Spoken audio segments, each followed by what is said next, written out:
CEO, ardent coaching, dynamic, relatable, smart guest, and of course, podcast on a human side of leadership, no other than Miss Maren Perry. Hi, Daniel. Good to see you.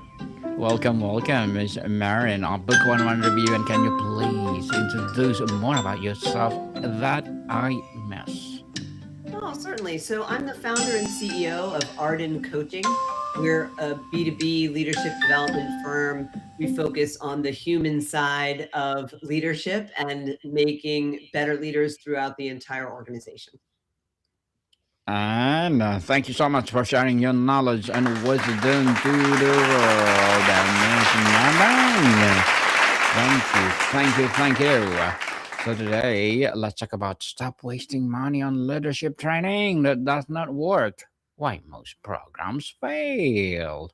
So let's start with the brutal truth. Study shows that a massive percentage of leadership training fails to produce lasting change. What is the single biggest, most expensive delivery mistake organizations make that guarantees failure from the start? Yeah, well, I think that we have to go back to how people produce different results, right? What is the formula for how people make change and produce results? We say that that is insight plus action equals results. So you have two main components. The insight, that's the thinking shift that will change to produce something different, and then the action is putting it in place, right? Two basic components. I believe that most leadership development programs fail because they completely forget about the second half, that they focus somewhat on that insight piece, really as a matter of training where they are delivering information, but they don't put it in practice, right? Practice is not going to take place in a 2 hour program that you do some afternoon. It's going to take place day in, day out in your actual work with the people that you work with, and it's going to take many iterations. So most programs do not take that into account at all, and they expect to deliver a certain amount of information in a relatively short amount of time, and that is not going to make a difference because they leave out the entire second half. Now, I also think they leave out half of that first piece of insight. So if you take insight, that is really broken down into two components: information and revelation. And most leadership development programs focus on the information piece. They're focusing on delivering models, delivering new concepts or ideas of ways of looking at things. And that's all valid. That's an important aspect of what leadership training needs to incorporate. However, if you don't then apply that to the individual, that's the revelation part. That's the, oh my goodness, I do that. Wait, you're talking about me. That whole communication model, or talking about emotional intelligence and self awareness, that piece is incredibly valuable, but I need to apply it to me. So, most leadership development programs, I think, miss out on 75% of how people actually produce results and create change. They're missing out on the action piece, and they're missing out on half of the insight piece, that revelation component where people actually have to apply it to themselves and don't just sit and take notes on an abstract concept. Abstract concept. Well, we will talk about that on abstract essay, Miss Maran. So beyond just being boring, why does the classic event-based training model fail to create actual behavioral change in leaders once they are back to their desks? Well, I think it goes back to that revelation piece. If you're just getting information, it's not enough. We have more information in our pockets, in our phone, than people have had throughout history in every book that they could read in a lifetime. We have access to information. Yes. Information in and of itself does not make a difference. You must apply that to your own habits, your own understanding, your own default ways of thinking and acting. That's the revelation component. And so just spewing out models of This is a way you can think about forming, norming, storming, performing, different ways of thinking about communication. All of those models are great, but they're not going to help you if you don't apply it to yourself, because I may be really great at giving feedback and terrible at accepting it, but the person Mm. sitting next to me may be the opposite. And so we can hear the same information, but we need to apply it in totally different ways. And if I skip over that piece of, wait, what about me? Then I'm not going to get the value of the information. And I don't think that you can do that for the most part effectively in a classroom setting where the focus is on the information. Interesting indeed, Otherwise, and boring. empowering too. Many programs focus on abstract concepts like vision or authenticity. How does this lack of behavioral specificity or specific, not teaching exactly what they say and do on Monday morning, doom a program from the beginning? Yes. Well, I do think that, again, models for all of those things are great. Models for communication, models for building trust, models for creating a vision, as you say, that's wonderful. And sometimes they actually will provide, some programs will provide what to do on Monday morning in terms of steps, but they've skipped over the revelation part. That's the individuating aspect that is so critical, because vision is a large concept. It's going to mean something different to different people. And I can give you a model for how to identify the values of your organization or how to create a long term vision for your company.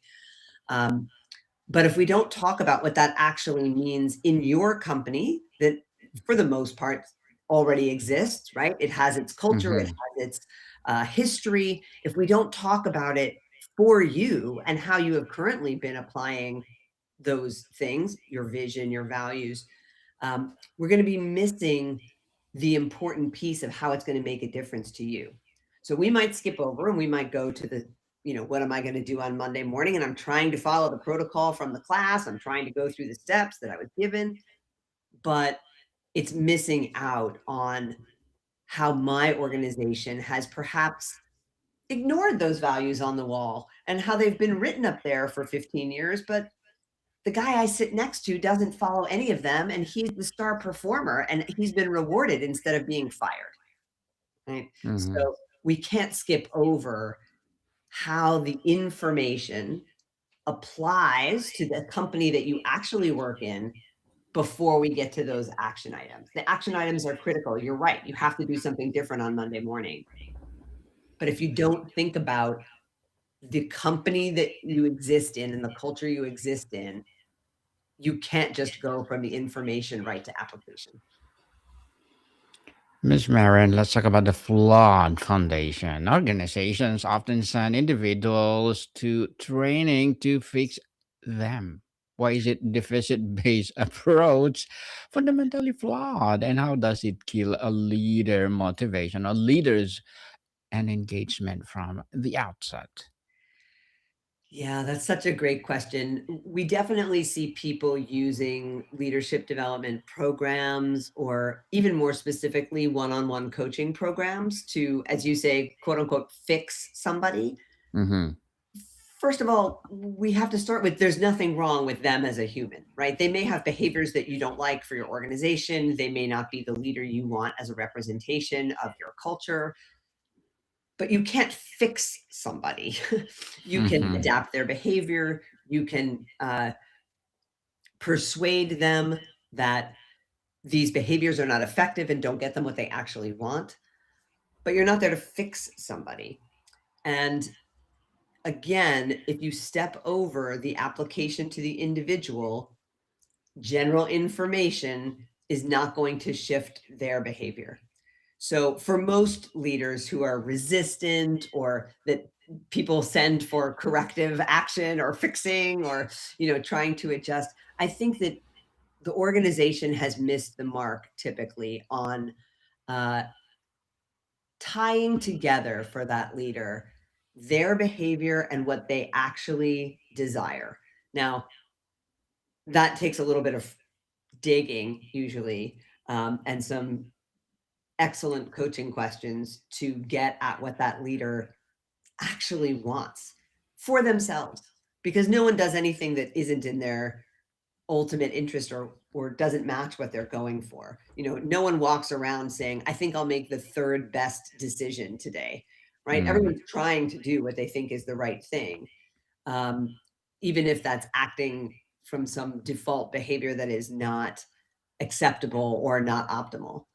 Um, so to get them on board, the organization or the coach or the facilitator needs to make sure that that individual is really clear on what they're trying to accomplish. What is their intention? Is it to make money for the company? Is it to make money for themselves? Is it to get advanced in their career? Is it to leave a legacy that's meaningful to them? What are they trying to do? Because all of the skills that we teach can be tied to any of those things, but they are probably missing the connection between their personal driver and goal and how these tools support that. A huge failure point is that training is often completely disconnected from a real work, Miss Maren. How can a program be designed so that the training is the work and the work is the training? Ah, such a great question, Daniel. Thank you. Yes, the that whole second component, insight plus action equals results. That action piece, you're right, it has to be tied to their real work. It can't be theoretical. It can't be, you know, this is a good idea. It has to be actually tied to their position, the people they work with, the projects they're working on, and what they're trying to accomplish. So most programs focus on that information component, and it's a very one-sided delivery. To do what you're talking about, to integrate it into their actual work, you need someone by their side who's going to be with them over time, because this does not happen in a classroom in 2 hours, right? You can't practice giving more meaningful feedback to your team even in one sample session or one role play uh, in a leadership development program. You're talking about shifting habits that people have had for a decade or 2 decades, 4 decades, right? Hmm. You need to shift their habits. So that has to take place over time, where they're working with a coach, working with a cohort of coaching to make sure that they are practicing, bringing it back and saying, this is what I tried. This is what was great. This went terribly. What did I miss? How can I shift it? How do I need to shift my thinking to deliver that feedback in a more positive way? Because all I want to say is, that was terrible. Don't do that again. Right. So they need that coach by their side and the application piece. And I think most organizations want to skip over it because it is slower and it has a cost associated with it. So it's much easier to click a box and say, we provided leadership training. It was great. It was 4 hours on a Thursday afternoon. But it's not what will really move the needle. What will move the needle is what you're talking about, which is integrating it into their actual work, where they have to sit with a coach and get into the nitty gritty of, this is how I'm going to deliver this message. Oh, wait, that's not going to be effective. Let me rework it. I need to do it differently with person A than person B, and have someone individuate it for them and work with them to make sure it actually applies to their real situation and isn't just theory from a class that was 3 weeks ago. Miss Maren, we rarely measure ROI on a soft skills training. What are the Mm, lagging indicators and, more importantly, leading indicators we should be tracking to see if it's working? mm. Yeah, this is tricky, and this is very specific to each organization. I think this ties to your last question about how does it apply to one's actual work. You have to be tracking people's performance in their actual roles and know as an organization what your leadership competencies are and what behaviors tie to those leadership competencies. If you just say we want better leaders and you don't define what that is and no one knows, then it could be anything, right? People could be Hmm. succeeding or failing and no one will know. So the first step is to make sure that the organization has clearly defined leadership competencies and measures and actions that tie to those competencies. And then you have to measure them at the beginning of the program and at the end of the program, and 6 months later and 12 months later, because human beings take time to change and shift. Just because you took a leadership development program last month doesn't mean you're brilliant now, right? You need to Mhm. practice.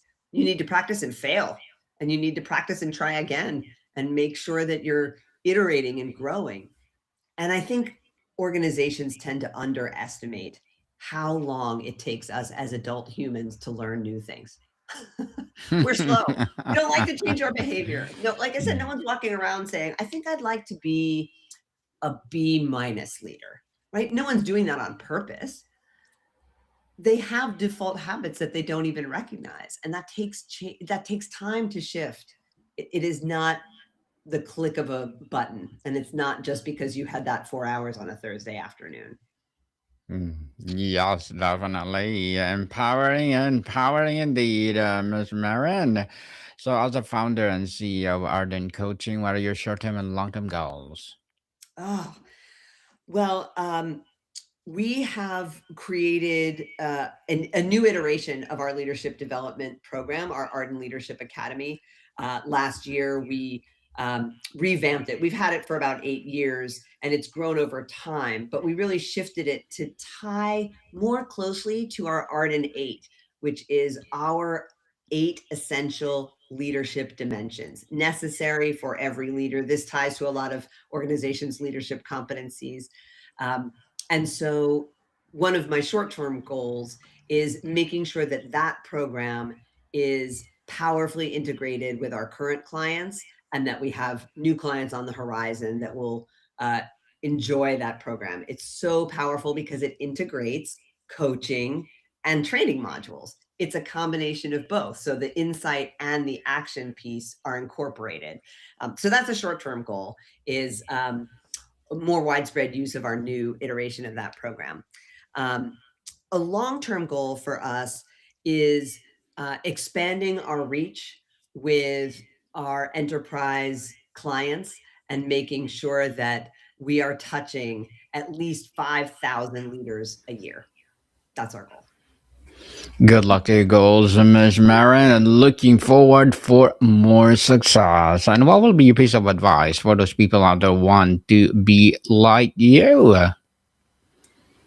Gosh, I think uh, being willing to take risks and fail and learn from them. Yes, definitely. People don't afraid to, well, take the risk, take the failure, and everything else because you will learn from them to be better, to be the You win best or in the you future. learn, right? Yes. So, thank you for that advice, Ms. Maran. Thank you, thank you. And can you please recommend a book of books that influence your journey? Oh gosh, I have a whole bookshelf behind me that would be great to recommend. I think I will start with recommending Immunity to Change. Mhm. It's a profound book. Let me make sure I get all the authors for you. It has, I think, four authors. Um, uh, Keegan and Leahy, I believe, are the authors. I hope I'm not misspeaking. But Immunity to Change. It talks about this habitual default that we have, and that system is set up in us to reactivate itself. And then if we're looking to shift, we have to address the habit and the benefits of that prior way of working before we're actually able to make a change. And this can apply in business, this can apply in people's personal lives. It's a little bit of a dense read, I'll warn you, but it's fabulous. It's um, it's a profound book. Yes, and thank you for that recommended book, Ms. Marin. And let's talk about the individual leader's responsibility. What should a leader demand from their organizations before they agree to attend any training to ensure their time won't be wasted? That's great. I don't know that a lot of people are given the option to say no, but I think you're right that there are legitimate questions to ask. I think, what is the intended outcome? What are you expecting me to take from this training? And what would you like to see different as a result of this training in an ideal world, right? What would you like to see different at the end of it and 6 months from now? And Ms. Maren, before we wrap up our discussion for today, I'm inviting you to please do listen to my other podcast, people. My other podcast, because my abstract essay is already in fifth season, abstract poetry in its third season, and my book 101 review in its sixth season this year, comedy 101 in third season, food 101 in sixth season, geography 101, love letters, movie 101 review, music 101 at fourth season, science 101, sex 101 in its third season, and my baby podcast, trivia 101, love 101, mental health 101, motivation 101, entrepreneurship 101, and I'm inviting you, Miss Maren, to be part of my entrepreneurship 101, and of course, Bible verses 101. Please listen to them wherever you listen your podcasts. So, Miss Maren, if you had to give one piece of actionable advice to stop wasting money tomorrow, what would be to stop buying generic programs to start solving specific business problems with targeted development? Biggest piece of advice is don't leave out any of the steps. Insight plus action equals results. That means you need information, revelation, and putting it in practice over time. It doesn't happen in the room, it happens in your job. Over time, people, it's not just 1 minute, 2 minutes, 3 minutes. It's a process. And thank you so much for sharing your knowledge and wisdom once again, Miss Maren. Thank Thank you, Daniel. you. Yes, and can you please invite our listeners to support your advocacy, your business, or whatever projects that you're doing right now?